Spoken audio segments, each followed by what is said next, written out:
Hello la famille, alors qu'est-ce qu'il faut donner à un enfant qui fait chaque fois une infection?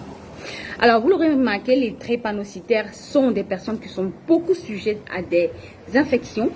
Donc du coup, ils sont en train de tout le temps prendre des antibiotiques. Tout ça pour résorber ou pour gérer ces problèmes d'infection là. Alors je suis Anne-Jocelyne Kofi et j'ai tous les drépanocytaires ainsi que les parents des drépanocytaires à dompter la drépanocytose par la foi, les pensées positives et les bonnes pratiques. Alors aujourd'hui, j'ai un sujet qui m'a été soumis par une maman et qui voulait savoir qu'est-ce qu'on peut donner à un enfant qui fait toujours des infections. Alors, d'abord, il faut savoir que le drépanocytaire est quelqu'un de très fragile du fait de son ADN, d'accord, du fait de cette malformation génétique. Donc, il est sujet à beaucoup d'infections. Alors, les infections sont de toutes parts. Ça peut être au niveau ORL, donc ORL narine, donc rhume, toux, donc au niveau de soit la toux, soit à la gorge, soit au niveau des poumons, soit au niveau des oreilles. Donc, tout ça se constitue les infections ORL. Alors, généralement, on va vous prescrire une batterie d'antibiotiques suivi de médicaments qui vont vous aider à soulager. Mais il arrive que certaines précautions, donc si nous arrivons à prendre, si vous arrivez à prendre certaines précautions et à aider votre enfant à comprendre ces précautions-là, vous allez voir que l'enfant va éviter drastiquement des infections. Voilà. Donc, mon premier conseil, d'accord, donc on va aller sous forme de conseils, on va en parler, il y en a plusieurs, mais je vais vous présenter certains, les plus, disons, les plus importants, d'accord, et peut-être dans d'autres vidéos, si vous avez des questions ou si vous voulez partager, disons, votre propre vécu et puis vos propres solutions, ce serait vraiment intéressant. Voilà. Donc, le premier point, il faut que l'enfant ait ses vaccins à jour. C'est valable pour les enfants, mais c'est valable aussi pour les drépanocytaires adultes. Ayez à jour tous vos vaccins, la fièvre jaune, comment dirais-je, la méningite, etc., etc. Donc, il faut que les vaccins soient à jour. Ça, c'est la première, disons, première condition pour éviter toutes sortes de, disons, infections. La deuxième technique pour éviter l'infection, il faut apprendre à l'enfant ou l'adulte drépanocytaire doit éviter de manger dehors. Oui, c'est pas toujours facile, hein. C'est pas toujours facile parce qu'on est tout le temps dehors, on est tout le temps en train d'acheter des choses à manger. Moi-même, je l'ai fait, je l'ai vécu, mais ce qui fait qu'aujourd'hui, cela fait près de 9 ans, je ne fais pas des crises, c'est que je mange rarement dehors. Je mange rarement dehors, d'accord? C'est toujours bien être entre amis, on s'assoit, on achète à manger, on sait, etc., etc. Mais c'est toujours fait attention, sinon, surtout pour les plus petits. Généralement, les plus petits, on leur donne de l'argent, d'accord? Ils vont à l'école et on leur donne de l'argent pour acheter soit leur petit déjeuner, soit parce qu'on n'a pas le temps de préparer le petit déjeuner. Mais s'il vous plaît, les mamans d'enfants drépanocytaires, faites l'effort de pouvoir préparer un bon petit déjeuner à la maison. Ou bien, faites-le la veille et puis vous pouvez le réchauffer le lendemain pour pouvoir permettre à l'enfant d'éviter d'acheter à manger dehors. C'est vraiment important. Donc, les cantines d'école, généralement, il y a certaines cantines qui permettent que les parents viennent avec la nourriture, mais les parents n'ont pas toujours souvent le temps. Donc, du coup, ils achètent, ils payent pour la cantine et ils permettent aux enfants de pouvoir manger à la cantine. Donc, c'est vraiment, vraiment, vraiment très délicat. Très délicat dans la mesure où on veut éviter les infections. Donc, pour éviter les infections, il faut faire très attention à ce que déjà l'enfant mange. Parce qu'on n'est pas tout le temps avec l'enfant toute la journée pour vérifier ce qu'il a mangé. Et même si vous lui donnez de l'argent, il faut apprendre à enseigner à l'enfant ce qu'il doit acheter, ce qu'il ne doit pas acheter. C'est valable pour les jus. C'est valable pour tout ce qui concerne, disons, ce qu'on peut manger. Bon, les galettes, ok, ça va, parce que là, c'est chaud, c'est truc. Mais il n'a qu'il évite de manger, donc éviter d'acheter par exemple, la nourriture qui est exposée, d'abord, qui n'est pas couverte, donc qui est exposée à la poussière, qui est exposée aux mouches. Souvent, il y a des vendeuses qui vendent près des caniveaux. Évitez d'acheter ces médicaments, de la nourriture, pardon, de femmes, de dames qui vendent à côté des caniveaux. C'est très toxique pour les drépanocytaires. Vous allez voir les mouches qui vont se poser sur ces aliments-là.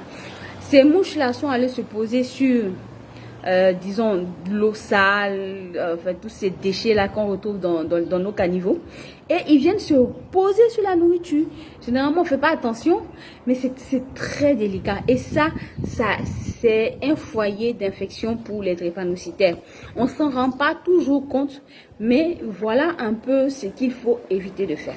C'est vrai que c'est vraiment drastique sur le coup. On ne peut pas toujours veillez à cela, mais je vous en supplie, chaque fois que vous voulez acheter quelque chose pour votre enfant, vérifiez les alentours de l'endroit où vous partez acheter ces choses-là pour votre enfant, cette nourriture-là pour votre enfant. Ça peut être un endroit qui est propre, si la dame est propre, si les aliments sont couverts, s'ils ne sont pas couverts, évitez. Évitez. D'accord? Ensuite, vous avez un autre élément, c'est l'alimentation. Comme je viens de le dire, il faut vraiment équilibrer l'alimentation. À la maison aussi, c'est pareil. D'accord? On aime acheter beaucoup de, disons, d'aliments transformés. Les aliments transformés sont source de bactéries et d'infections pour les drépanocytaires. Ça passe par le lait. Ça, j'en parle toujours. On me dit, oui, le lait, c'est bon, c'est plein de calcium. Mais ce n'est pas vrai. Il y a le lait. Seulement, vous pouvez, si vous en trouvez du lait pasteurisé, qui est très bon pour les drépanocytaires, que si vous voulez donner à votre enfant ou bien par plaisir. Mais je vous dis que le lait, c'est un aliment acide. Donc, si vous en consommez assez, vous allez rendre l'intérieur de votre corps acide et cela va débloquer ou va déclencher des crises et des infections. Vous avez aussi la charcuterie. Il est bien, c'est bon de manger du saucisson, c'est bien de manger du pâté, etc., etc. Et même les conserves. Mais il faut faire vraiment attention à ne pas en consommer trop. Parce que tous ces éléments-là contiennent des bactéries, des conservateurs qui sont source d'infection pour le drépanocytaire. Ensuite, il faut éviter de manger. Donc, donner surtout avec cette période de Covid, on nous a appris beaucoup à laver les mains avant de manger. Lavez les fruits, lavez tout ce que vous mangez avant de le consommer. D'accord? Ça peut être les légumes, surtout si vous devez faire de la salade et autres, tout ça. Utilisez du bicarbonate de soude, pas de l'eau de la javel, attention. Pas du bicarbonate de soude, on en trouve au supermarché, on en trouve même dans les pharmacies. Donc vous pouvez en acheter, vous le trempez, donc vous lavez le fruit ou le légume si vous devez faire par exemple des concombres, de la carotte ou une salade, voilà. Donc si vous devez faire ça, vous trempez ces aliments-là dans de l'eau avec du bicarbonate de soude qui va dégraisser, qui va nettoyer et désinfecter vos légumes et fruits avant de les consommer. Généralement aussi, j'ai fait un constat. Beaucoup de parents achètent, surtout pour ceux qui voyagent, d'accord, pour ceux qui voyagent en car, qui achètent des pommes et qui sont en train de les consommer comme ça sans les laver. C'est vraiment dangereux. Faites attention à ça. Ça ouvre, ça crée des infections. Vous pouvez même rincer. C'est pas rincé. Donc, il faut faire attention au lavage des fruits et légumes que vous consommez. Ensuite, il faut laver aussi les mains. Nos enfants n'ont pas forcément ce réflexe-là. Il faut les aider à avoir ce réflexe-là naturellement. Quand ils sortent des toilettes, qu'ils lavent les mains avant de manger quoi que ce soit. Avant de manger, que ce soit à l'école ou que ce soit quelque part où ils sont partis, mettez toujours, disons, une petite boîte de savon liquide dans leur sac. Moi, je le fais avec mes enfants et ça marche très bien. J'utilise ça, je leur dis toujours, utilisez ça avant de manger. Lavez-vous les mains, etc., etc. Donc, partout où ils passent, ils ont ce petit flacon de savon liquide là que je mets dans leur sac qui gêne pas. Voilà, vous mettez ça, on ne vous demande pas de prendre les grosses boîtes, mais c'est des petites boîtes comme ça, voilà, que vous pouvez utiliser pour vraiment permettre à l'enfant d'être à l'aise, qu'il puisse se laver les mains. Voilà, donc ça c'est un autre élément. Ensuite, pour éviter les infections, il y a naturellement des antibiotiques naturels dans la nature, comme l'ail, comme disons comment dirais-je, l'ail, je pense les grains de pamplemousse, il y a aussi les grains de papaye, etc., etc. Donc ce que vous pouvez faire, d'accord, régulièrement, chaque mois, vous faites une petite prophylaxie, d'accord, de santé naturelle. D'accord? Donc, pour tout ce qui est de l'ordre de l'ORL, donc tout ce qui est rhume, toux, problème d'oreille, etc., vous prenez de l'ail, d'accord? Vous écrasez l'ail, vous en faites du jus, et puis vous mettez comment dirais-je, du miel. Ça, c'est un antibiotique naturel contre la toux, contre le rhume, contre tout ce que vous voulez. Donc, vous pouvez le faire une fois par mois. Donc, ça protège l'enfant naturellement. Donc, même s'il est attaqué, parce qu'à l'école, généralement, les enfants prennent les infections beaucoup à l'école. Que ce soit la toux, que ce soit le rhume, que ce soit le maux de gorge, parce qu'il y a des gens qui se partagent les gouttes. Donc, l'enfant va avoir mal à la gorge, il a partagé sa goutte ou bien quelque chose qu'il a mangé avec son ami et voilà, on transmet comme ça. Donc, vous pouvez faire ça chaque mois, en début de chaque mois.